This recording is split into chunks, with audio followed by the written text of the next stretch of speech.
Well, I used to keep my money in a cookie jar.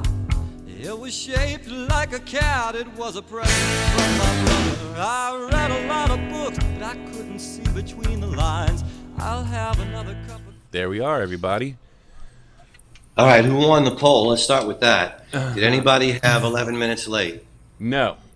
Although Okay, nobody gets a coffee What? cup today. I was gonna say though, All right. I don't know if they were like guessing how much longer, because I got a 3 minutes, I got a 5 minutes, I got a 6 minute. I don't know if they were guessing how much longer before it comes on. I think officially it's how late we actually Got are. you. That's the rules then. And my clock says we are 13 minutes late. Nobody has that. Nobody gets a coffee cup today. But if you guess it right, I am going to send you a coffee cup. It won't be a coffee cup from the show because we don't have them. It'll just be a coffee cup from my pantry. But until we get merchandise, it's going to have to do, kids. All right. So we have Speaking two of guests coffee today. cups, real quick. Speaking of Oh, yeah. coffee cups, yes, Randy Baker. If you're paying In attention Ohio. today, or no, in Ohio, just wanted to show you. I finally got my mug. Thank you so much. This is an only took awesome me 2 mug months. because this mug will last the whole show. It is a big mug. I like it. Yeah, I already have tea water on because I'm already going to be finished my coffee before we get halfway through another cup of coffee. So we have Michael and Kim from Loose Cattle, who are going to be talking about their new release, which I'm very excited about. Sounds fantastic. Before we do, since Kim is a full-time New Orleans resident, Michael a part-time, I just want to mention the lawyer commercials, which you know how I feel about the lawyer commercial, Mikey. But hey, that's my water. Hang on. We all know how he feels about the lawyer commercial. I don't know if you've seen any of the shows, but he really gets upset. I don't know if you've seen it, guys, but there's a lawyer commercial.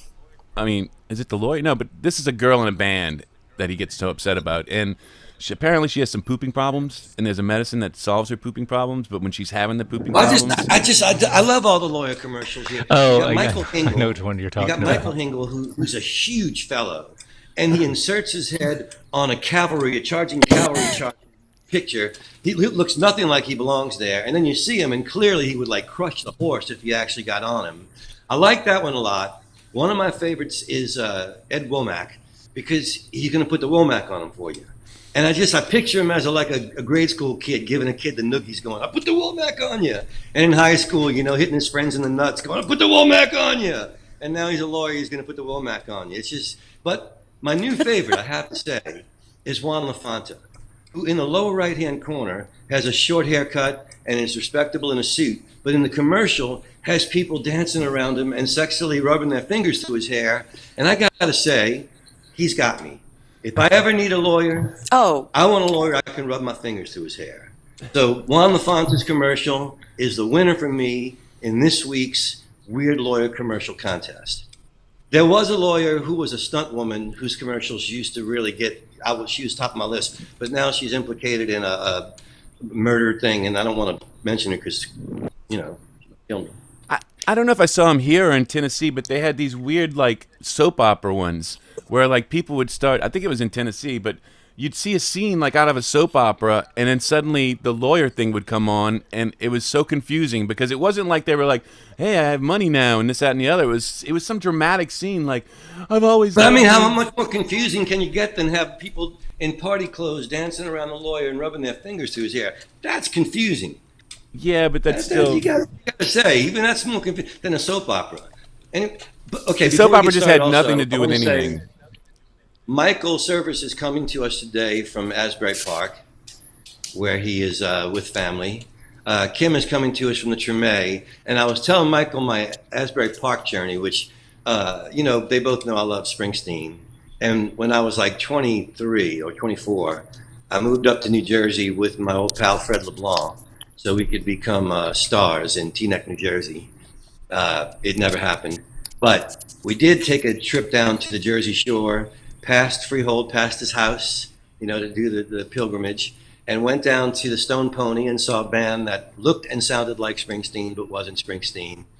And then I took us a lone walk on the pier in the fog with the Carnival Lights, and it was just like his songs had promised me it would be. So it was a great trip down to Asbury Park. I went back many times with Cowboy Mouth, and it was mostly frightening. But Michael says it's beautiful now, and I'm going to take his word for it because he's a beautiful guy and knows beauty. It looks beautiful behind you, Michael. I mean, geez, look at that sky. It is. It is. It's gorgeous Let's here. welcome It's a beautiful day. Michael Service and Kimberly Kay from Loose Cattle. Kimberly's frozen Kimberly, for the of course, second. is from. Kimberly's from Is she? Freehold, so Yeah, no, and I'm jealous. her And we dad- her talked dad- about her dad went to school with Springsteen, if I'm not mistaken. She'll have then to- her when dad she's actually unfrozen, she'll have to graduated, tell you too. about it. Yeah. Yeah, at least it's not frozen on Poet's penis. That would have been a whole different trip. Yes, We got just she was having some data issues this morning, guys. So she'll probably be in and out, and we'll let her say something next time that she's in.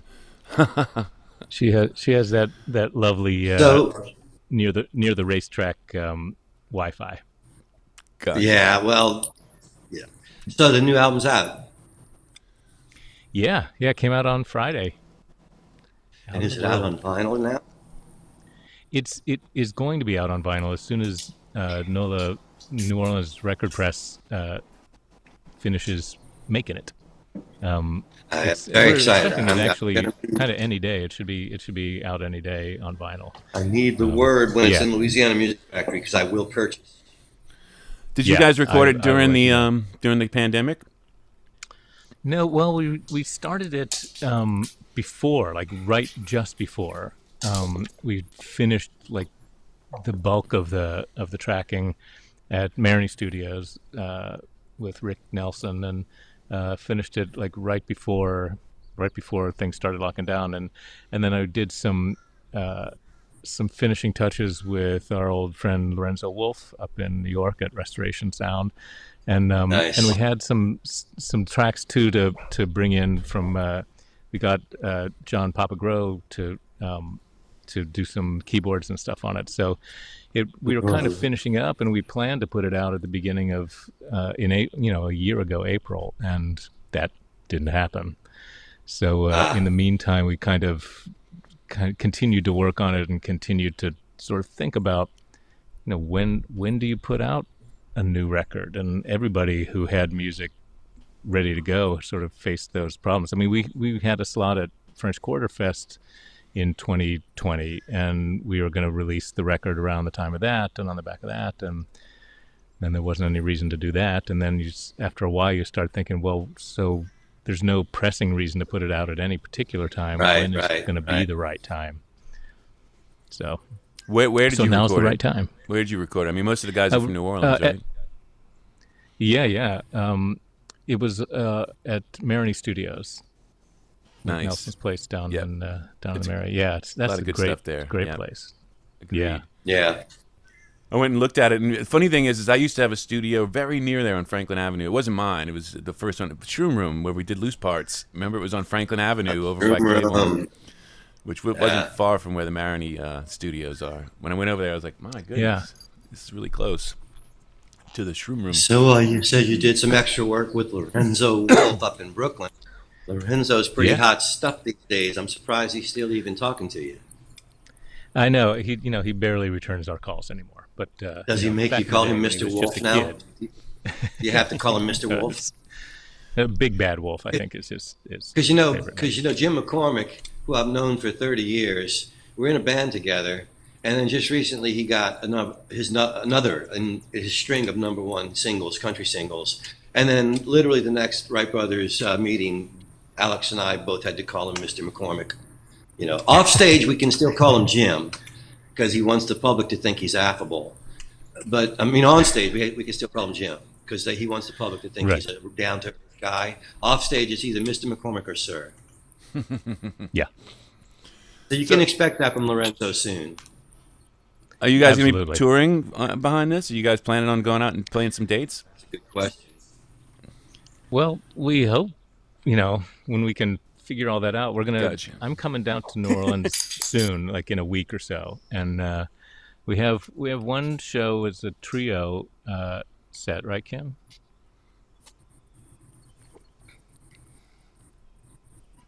I'm not sure Can you she hear us, heard you. Kim? Yes, it's going to Berwick at Miss Sophie's. Three Muses, right? Three Yeah, Muses. Three Muses on the. I'm gonna check it out here. I think it's a 20. It's a Thursday night, and it'll be the three of us, me, Kim, and Rurik, at Three Muses, doing our little That guy's an amazing acoustic player. trio thing. Rurik's something else. Yeah, He makes pretty us call incredible. him Mr. Noonan also. Well, the way that guy Yes. plays, I would call him Noonan, and he doesn't even play with me. You know. Yeah, the 24th, Thursday the 24th of June. But yeah, I mean, we're hoping. It's funny. It's this weird area right now, where people are opening and cautiously opening, and there's a flood of people who all want to play. So and not every place is open yet, and so we're trying to put our names in line for venues in New Orleans to play, but it's a little crowded right now. I can't And imagine. we'd like to try to do a little regional tour in the Northeast, and maybe one down in sort of Austin, Nashville, New Orleans, Houston kind of area. So maybe in the fall we'll kind of be able to get stuff together for them. I think a lot of people are I looking at think September. I keep hearing about September being, but you do in the meantime. You do have these videos that we shot. What? When did we shoot that? Like 8 months ago, 6 months ago? It was like February or something. Was I it think, that? Yeah. Yeah, It it's was not that bad. cold. I remember it being very Okay. cold. Yeah. I'm So sure Dale was only too happy to turn up the heat for you. What yeah, heat? yeah. Dale doesn't turn on the heat for anybody. Dale, no. He's not turning I on the gave you heat. lights. What do you want? Right, the lights are working. What the hell? Yeah, but he was really sweet about it, letting you guys come back in and do it. Even though we knew, I don't know if we knew at the time that you were doing it, but he knew he was kind of starting to wrap it up, because we did that first season, and then after that he kind of, I think he's just found some other things that he's got himself busy in, but we did Yeah. about 20-something shows. Did you really? Wow. Yeah, it was a pretty good bit of them. I think we ran from October all the way to somewhere in February. But like I said, when we filmed your Yeah. show, he knew that we were kind of wrapping it up. Yeah. But it was a hope- great I performance. hope By the he's- way, when I mixed it, I was like, oh my god! I Yeah, couldn't believe by it the with way, Kim, harmonies. your singing on this record, Kim, is amazing. I gave it a spin yesterday, and it's so present and so confident and so beautiful. It was lovely to hear. I really appreciate that. It's a trip listening to old recordings of Michael and I from 10 years ago, or even old recordings when we would play with Paul Sanchez, and just be like, oh God, this scared little girl on this microphone. Who gave her a microphone? No! But I'm happy it's settling in a decade into the band existing. Well, I tell you one thing: Thanks. the live performance when I was mixing that, the harmonies, your voice, everybody's voices. I couldn't believe. I mean, it's funny until you really get in and start mixing it. You don't know, what it. It's like I think it seems okay, What you got? but yeah, once I started mixing, I was like, gosh, you guys are really harmonizing well together. My goodness. It didn't seem like. Put it this way: during COVID, I know you guys weren't spending a lot of time rehearsing, and it sounded like you did spend a lot of time rehearsing. So. Nicely No. done. I can We were- assure you, Yeah. we spent absolutely no time rehearsing anything. You see, Yeah. that is the secret If to it- good rock and roll. Don't fucking rehearse. Don't fucking rehearse. Well, that was kind of the way the band came together in the very beginning, because Kim and I had both been in bands that did tons of writing their own material, and trying to get people interested, and constantly rehearsing new members, because your bass player was playing with 5 other bands, and wasn't available for your gig or whatever. And so the original idea was just me and Kim and whoever was available just get together, sing country covers in our friends' living rooms, and not rehearse, not learn lyrics, always have the lyrics on the stage. Always and have the just make lyrics on stage. Yeah, just make it I'm a only the big fun fan of parts. that. Big of the lyrics on stage. Yeah. Even his own songs. Yes, of course. That's the ones that need him the most. Especially. Especially. Paul has only always been Paul unique. Sanchez. Yes. Yeah, Paul can memorize, every song he's written from the time he was like 3 years old, plus like the most complicated Al Stewart songs in the world, and have them flawlessly, at the ready at any time. Dude, it used to Yeah, freak you me know- out. Even the grooves, it was like he would start playing, and it was like he even has that. Like I have to kind of fumble around for how does this feel again? I got to sing it, and all right, I got it. Especially if I haven't played it in a while. He could have not played it for 10 years. He just pulls it out like it's a jukebox. So sorry, Paul, Yeah. but it's a Well, talent. I've often been praised for my memory throughout my life and my career. Oftentimes, the very same people who praise my memory, when I say, "Remember we were talking and you said this," they'll go, "No, I didn't say that." And I'm just like, yeah, I'm the guy who said that. No, okay, never mind. But trust me, it's a blessing and a curse. I believe that. Yeah. I believe that. It helps How us did a you lot. get poet to leave, Kim? Poet was such a big part of our picture. How Oh, did he's he still get there. off camera? I see Oh, him. he's Yeah, we gotta- very much poking in. I have a cattle prod, and I'm trying to keep him from stealing focus. Well, of course you do, because constantly. you're loose cattle. Of course you have a cattle Exactly. prod. Do Do you bring it on stage? Is the cattle prod part of the act? Yes, Yes, absolutely. It's to keep Renee Coman in line. I was thinking be handy for the audience member that wants to fucking talk real loud right by the stage. Oh, no, that's what the Kim microphones are for. handles that just fine. I have that under control. Oh yeah, baby. I know. I remember telling you early on that I'm a heckler's worst nightmare. I'm a smart ass with a microphone, and you and I know what to do with those folks. They want to be the center of attention. So the name Loose Cattle, is there a story behind the name, or is it just like you decided that this is what we got? Yeah, Kim, you want to tell him? Sure. Michael and I were at Hill Country in New York. I can't even remember which act we were seeing now, but there It was this Laura great- Cantrell. Oh, it was Laura Cantrell, yes. So there's Wow. this great big Texas road sign on the side of the listening room. It says Loose Livestock, and I pointed at that and just said, "What a great name for a chaotic band that doesn't have a set lineup. Like, we should call ourselves Loose Livestock." And Michael was like, "Yes," and then immediately forgot what the sign said and started calling us Loose Cattle in press documents and to other people, and there it was. So Which is why we have the lyrics on stage. The name of the band is. Wait a second, I got this. Hold on, I think it's page 3. I got it here somewhere. I don't even get to hello Cleveland. Yeah, I don't even get that far. Nice. So, and then neither one of you guys are reliable in that way, I assume. So you can't look at each other and be like, "You got this," because I don't. Y'all both have. absolutely not. No, we're constantly staring at each other and thinking, you got this. And I have a bad habit of altering minor lyric things as Oh we're my going God. along. He's Kim's, like, "Hey, Kim's would you really like good to at lip reading. Would you like to change a pronoun that in no way affects the lyrics of the song or the storytelling? Let's change every third pronoun or adverb. Surely we'll remember this." And then it's 2 drinks in the middle of the set, and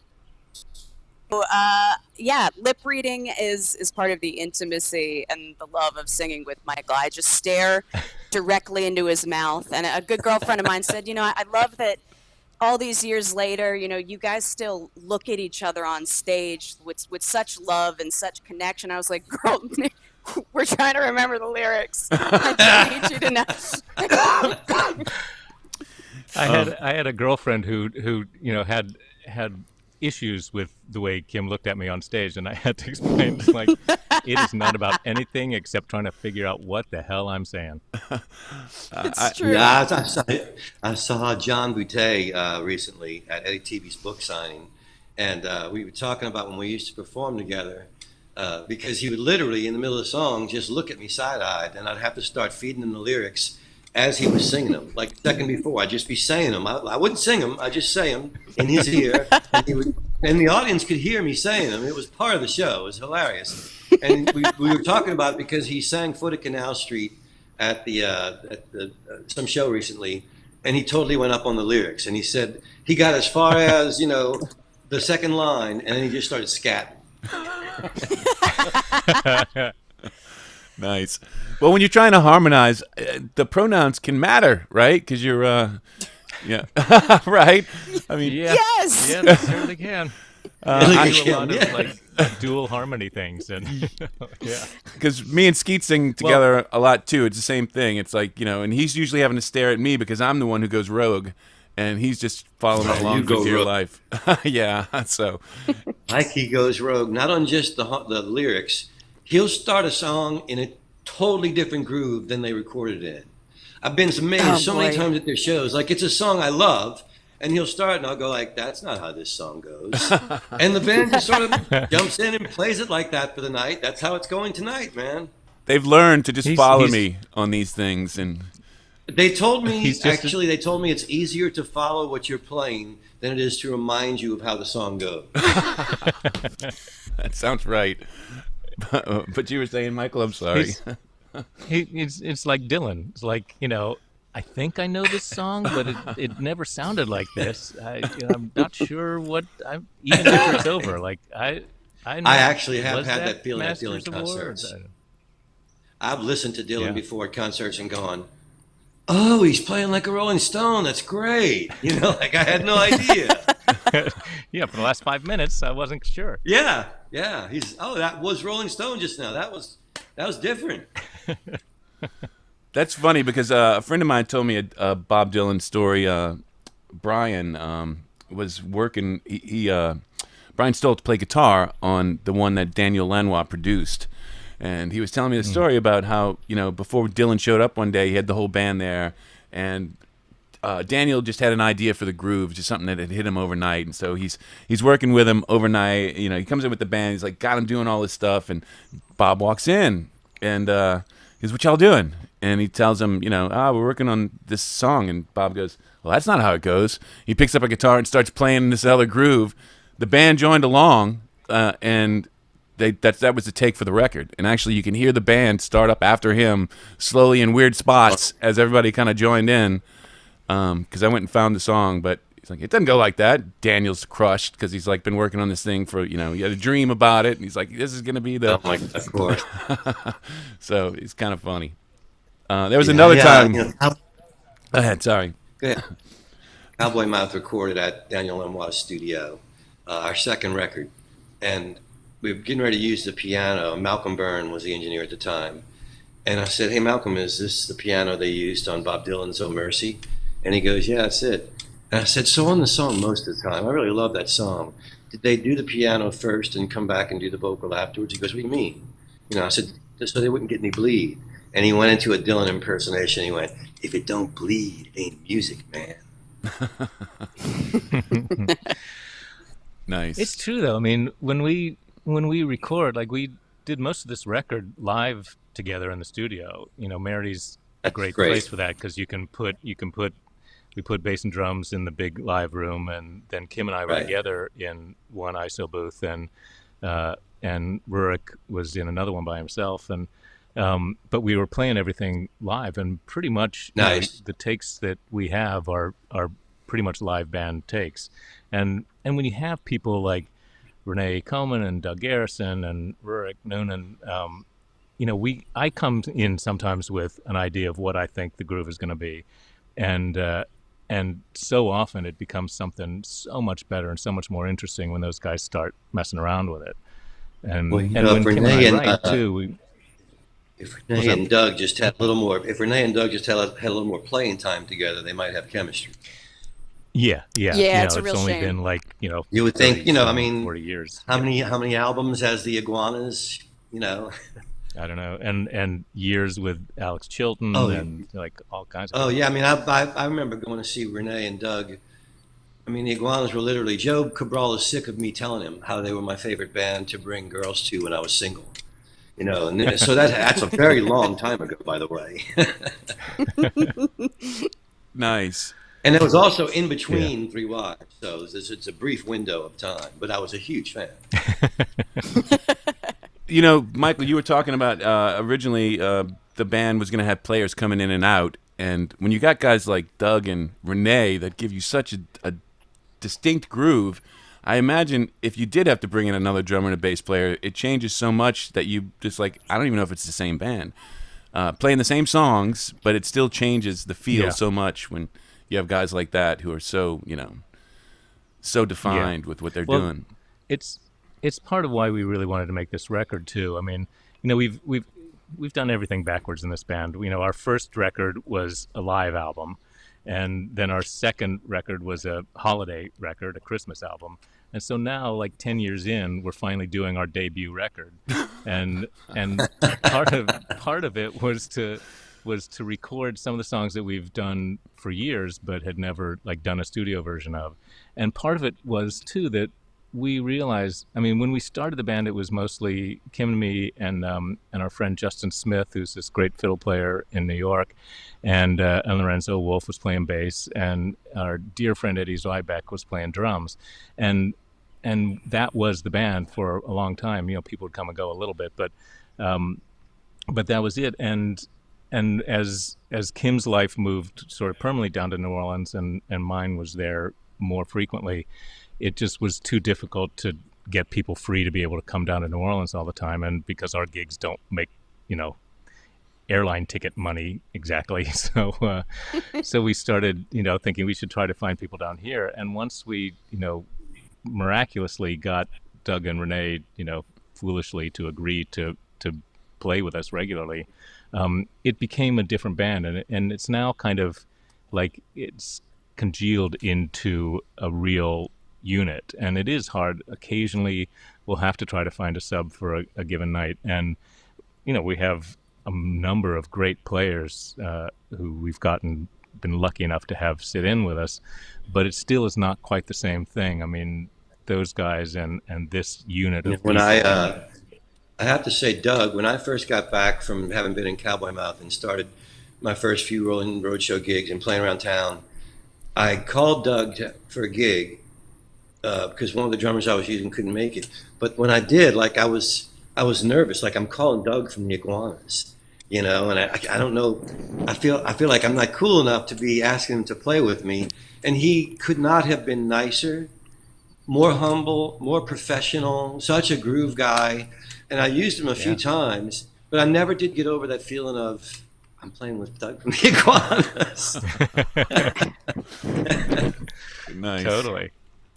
I'm still having the same experience all of these years into playing together now. Truly, sometimes I turn around and I'm just like, what happened? This used to be a living room, and now it's these guys from the Iguanas. And I mean, Rourke Back in the '80s, when they made their first record on a major label, it was still the '80s, man. And I was like, I think they even still made an actual album, and I was just hungry to be that person.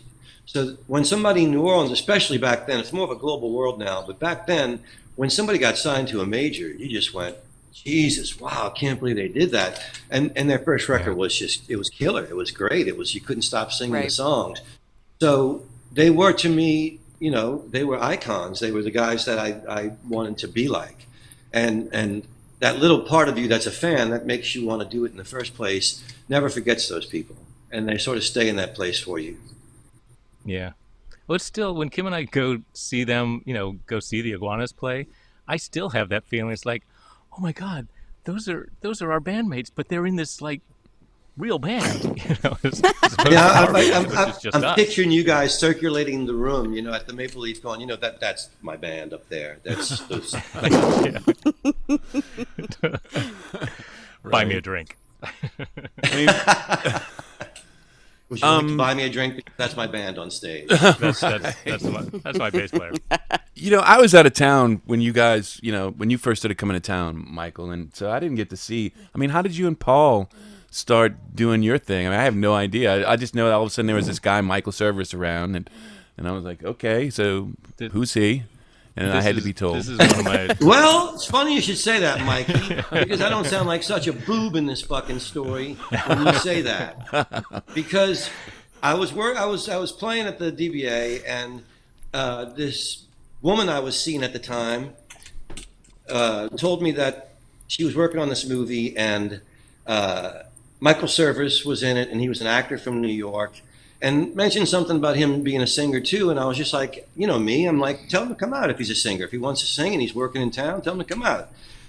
So it was my friend Dana Embry was his dresser on the show, his wardrobe person, and so she told him. And Well, and you know, and I'll just interrupt to tell you how that part even happened.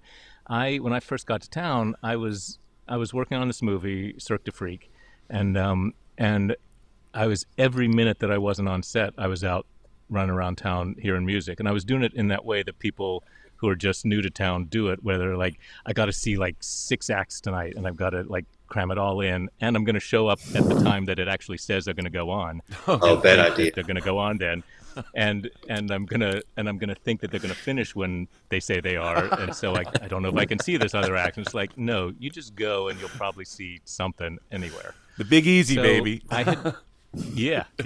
I had to be schooled. But I went to see Tift Merritt at the Parish Room, and I hadn't heard her before, but I knew of her, and she was I think she was living in New York at that time. So I went to see her, but I always go to see the opening act, and there was this guy named Paul Sanchez that I'd never heard of before. But I went, and I was so blown away. Tiff Merritt was great, but I was so blown away by Paul.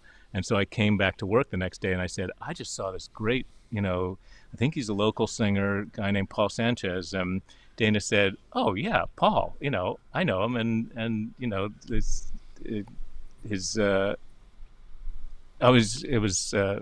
your first wife, your wife was at the time was it's was working hard on to the keep movie. count. It was wife number 2. She was number 2, but she tried harder. And so Anyway, she said she worked on the movie, and you should go down. He was playing at DBA, and so that's how I ended up there that night.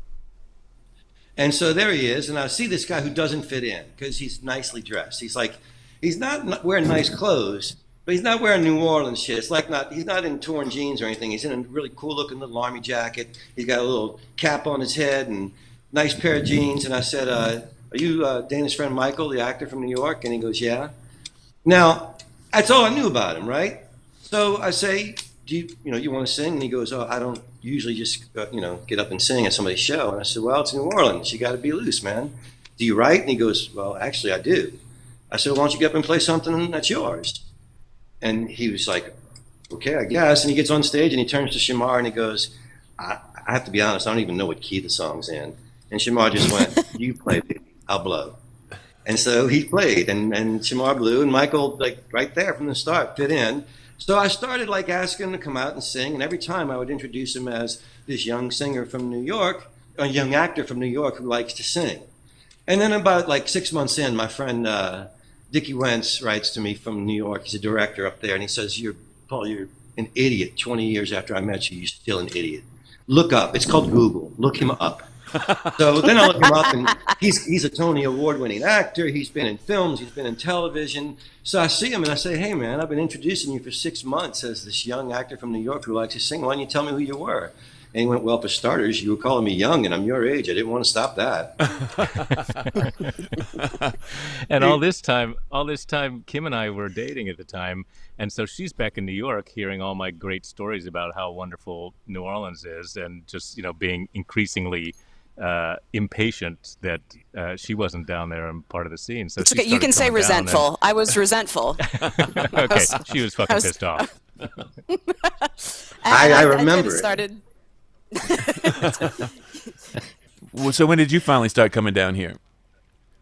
I want to say it was about a year into Michael and Paul working on the 9 Lives project together. They were coming back and forth between New York and New Orleans. They were doing a lot of work, and I finally said to Michael, I'm going to murder you in your sleep if you don't start bringing me to New Orleans to participate in this stuff. And story. it's true.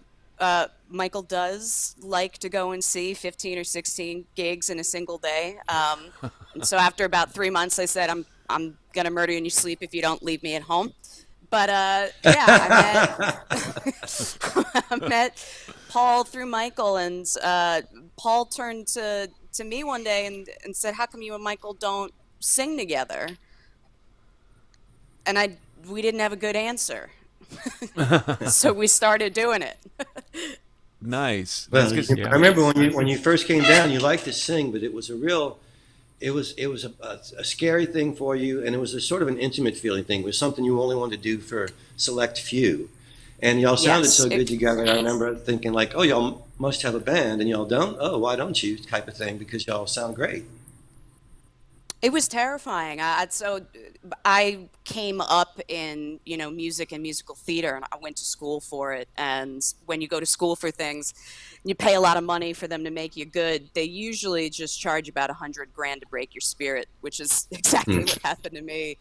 And by the time I'd graduated, I was burnt out, beaten down, and just had been told about a million times, your voice doesn't fit anywhere. It's not contemporary enough. It's not classical enough. You're not an alto. You're not a soprano. You're not a belter. You're not a riffer. And finally was like, okay, it doesn't fit anywhere. And through listening to Paul and coming to New Orleans, I was just talking to a friend about this. By being around Michael and being around Paul and being around the musicians who didn't fit necessarily in one box, I found where my voice fit, which was in harmonies and in adding texture to other people's songs, and found out how incredibly valuable and satisfying that is. And it's a thing they don't teach you in school. Well, of It's course, that your real voice life has turned into experience. it's turned into much more than adding harmonies and textures. Your voice as a soloist now is beautiful and confident and present. It gives me chills to hear you sing now. So Not only that, I you have well done. appreciate character. that. You can emote with your singing now. I mean, that's one of the things that people, you learn how to sing the notes and whatever like that, but some people forget to emote. And Yeah, the tell thing the that I get story. out of you, you're right. You've got that part under control, and that's more important than everything else. The quality of your voice and everything, because your voice can be cracking, all kind of things can be happening. If you're emoting, you win. So, and you're doing that. Yeah, There you I go. really appreciate and that, it's and I'm very grateful to New Orleans for being a place where it's like, hey, it's not about being pitch perfect. It's not about your riff. It's not about your backup dancers. Tell the fucking story or get off the stage. Right. You There know, you go. my old pal Coleman Decay likes to say that if the United States were a game board and you tilted it, all the loose parts would slide to L.A. and the parts that didn't fit there would go to New Orleans. So yeah, what did you guys exactly. what are your thoughts about New Orleans coming from, I mean, you guys came out of New York, you're down here for a while. Obviously you love it because you came down here and formed a band and stuff, but here we are coming out of this COVID thing. It seems to me like you guys would just as soon, settle down here and play music, right?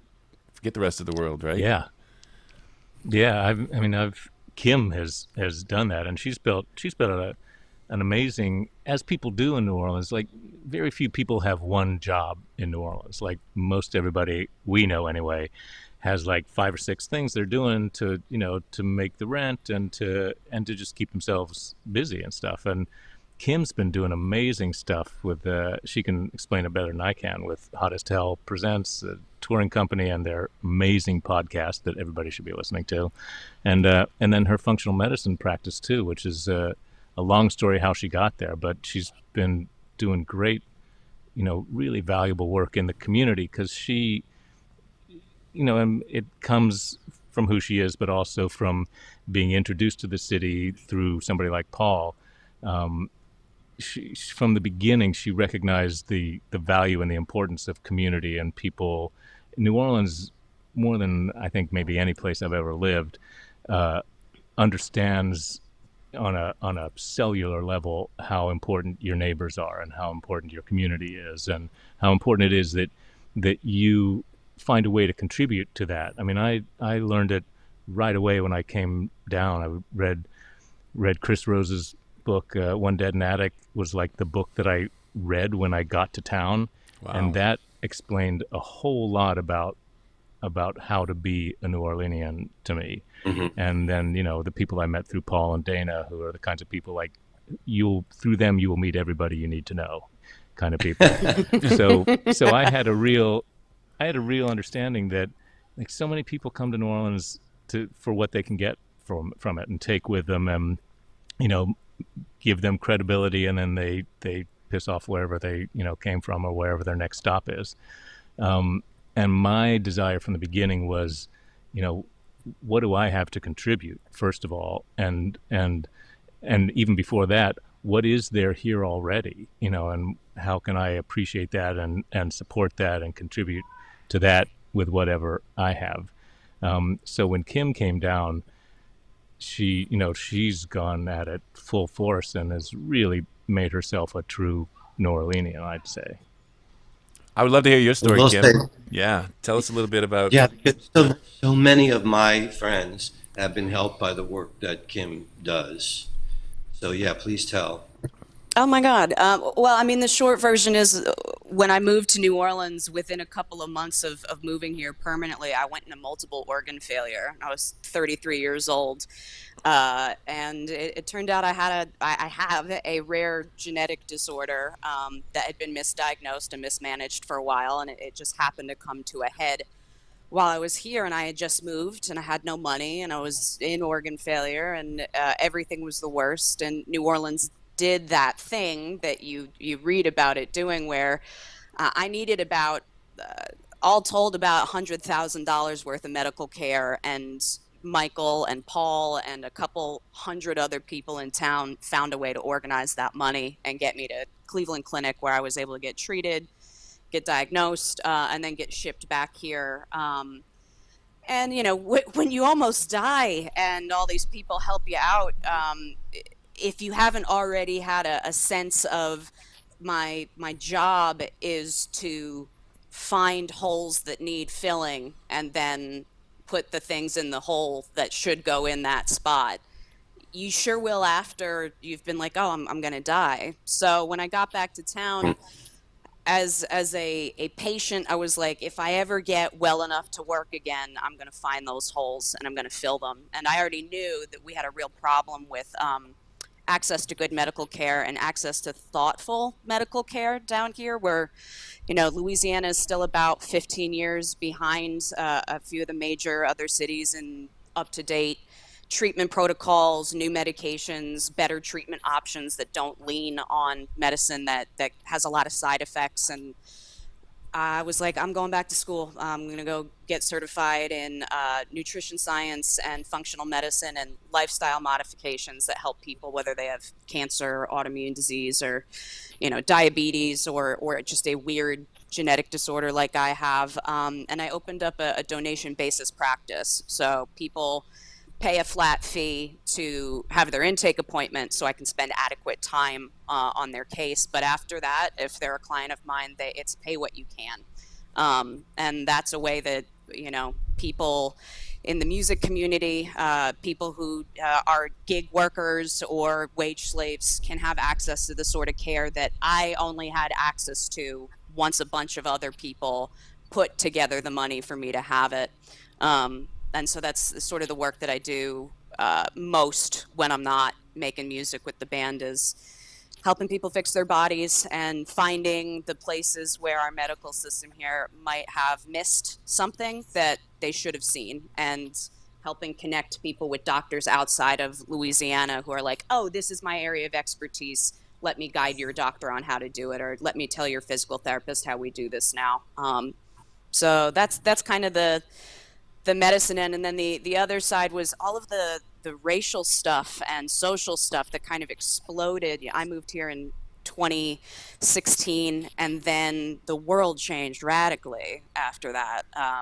New president, new vibe, new approach to a lot of things. And Louisiana and New Orleans changed a lot in ways that made me a little uncomfortable. And my friends and I have a tour company in the French Quarter, because tourism's the only reliable business in New Orleans. So if you're going to be an artist, you got to have a real job on the side. And we opened this tour company called Hottest Hell Presents with a female historian who sort of focuses in marginalized people and sex workers and lesser told American stories. And we were like, we're just going to tell non-revisionist history. Like, we're not only going to tell the fun ghost stories, we're going to tell you how it really happened. Here's, the fuckery. Here's how we got to be a city this messed up. And it's taken off. It's just exploded in the last year. And it's been so amazing to find out that people actually want to hear the whole story instead of like the edited, friendly, family version of like, King Louis wanted this. It's like, nah. Right. Here's the real story. It's You're so sort of fucked like up. you're like the Howard Zinn of New Orleans tours. Exactly. If we can get there, we'll be very, very happy. Yeah. Well, I think you're right. I think there's a bigger hunger for, as it's funny, it's like a pendulum thing, right? Because as things push further to weirdness, you have a lot of people that are going, I want the whole truth. I'd like to hear what actually, how did this actually happen?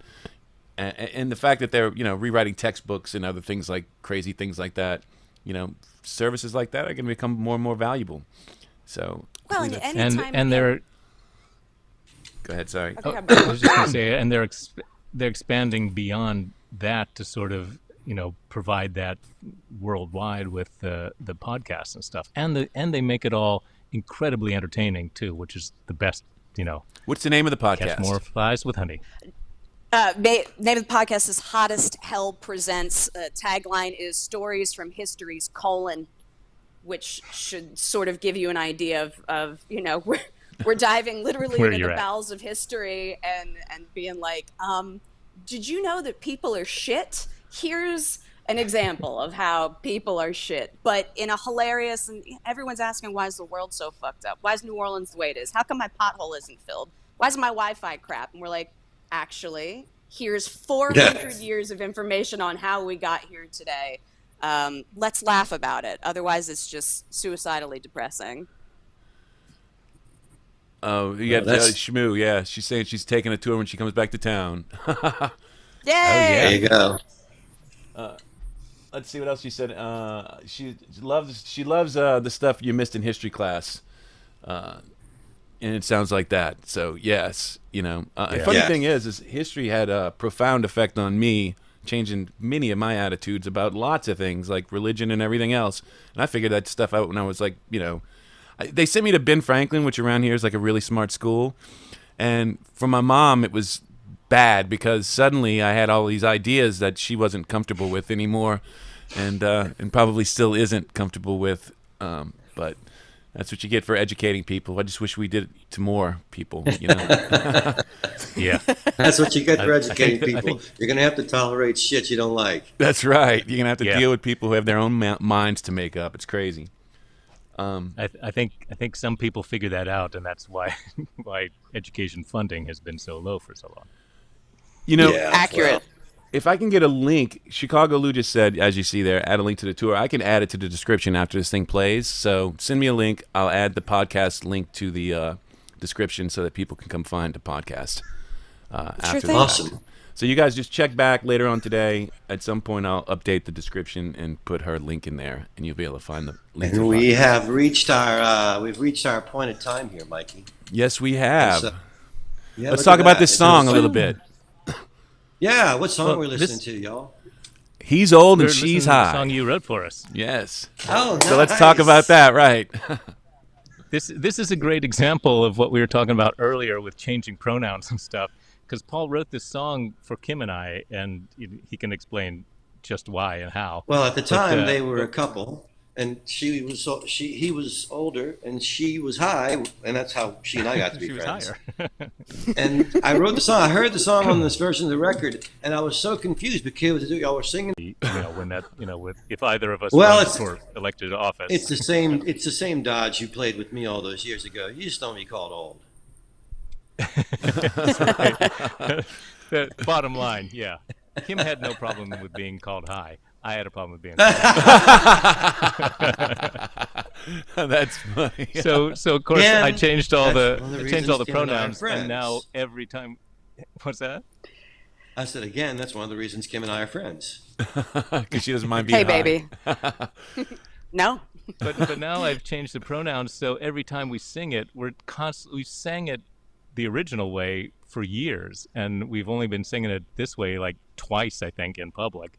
So we're still constantly like half the things are I and we, and half of them are he and she, and you know, if anybody's confused, if we ever have the honor of getting to play it on stage at Jazz Fest, I guarantee if it's 10 years from now, we'll still be struggling with these lyrics. So I apologize to future generations for your confusion.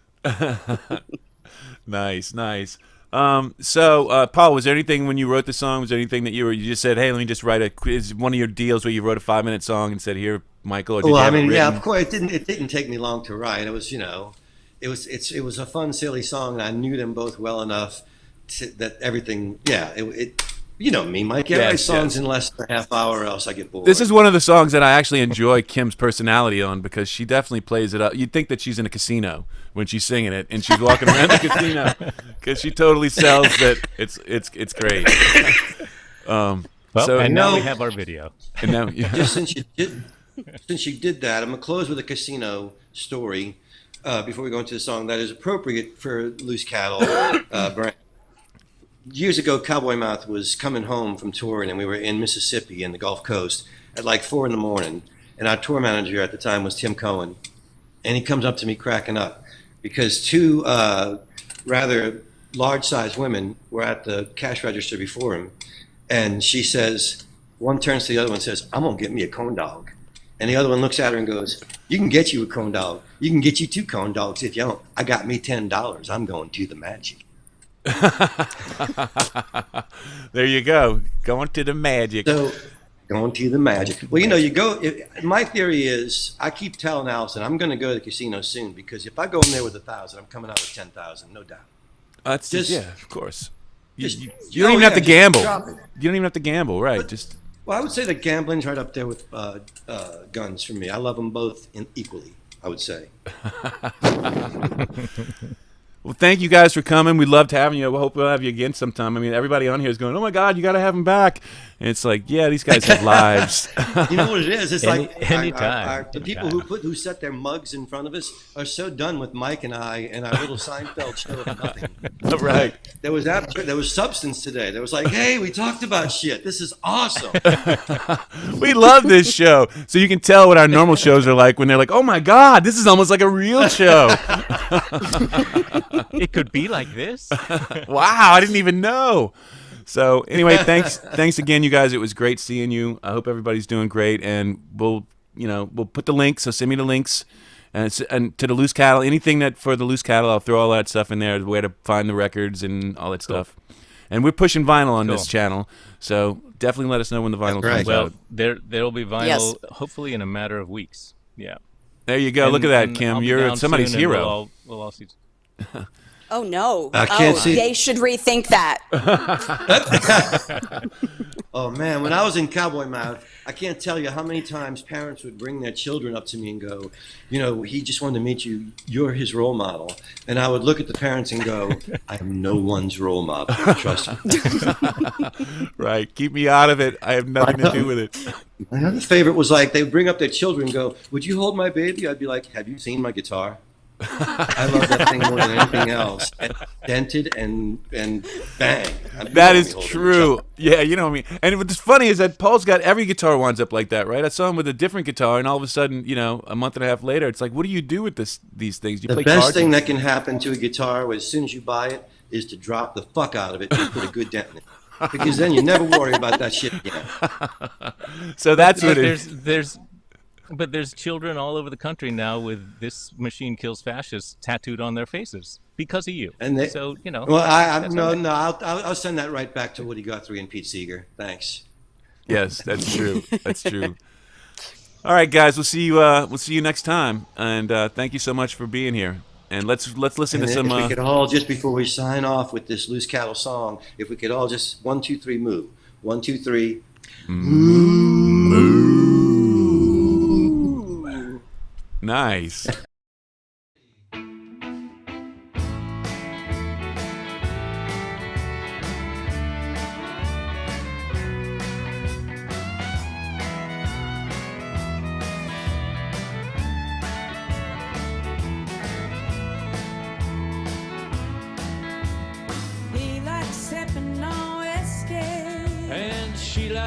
sucking on a joint. She insists on living risky. He lives life by appointment. Still she wants him with her. Now both of them know why they'll never part, 'cause in their hearts She knows he's old, and he knows she's high. he loves his Dolly Parton, And she digs that CeeLo Green. She blossoms in the sunshine. and nighttime is my mean machine. We go good together, make each other sigh. They'll never part, 'cause in their hearts I know she's old, and he knows she's high. They both get forgetful for reasons of their own. Then again, balance is the secret to a happy home. Sometimes he'll catch her slipping, and he throws her a bowl and a bone. and as he sits there sipping, she says he's drunk, but at least he's home. If it's true love has wings, then both of them can fly. They'll never part, 'cause in their hearts She knows he's old, and he knows she's high. They'll never part, 'cause in their hearts she knows he's old, and he knows she's high. They'll never part, 'cause in their hearts she knows he's old. and he knows she's high.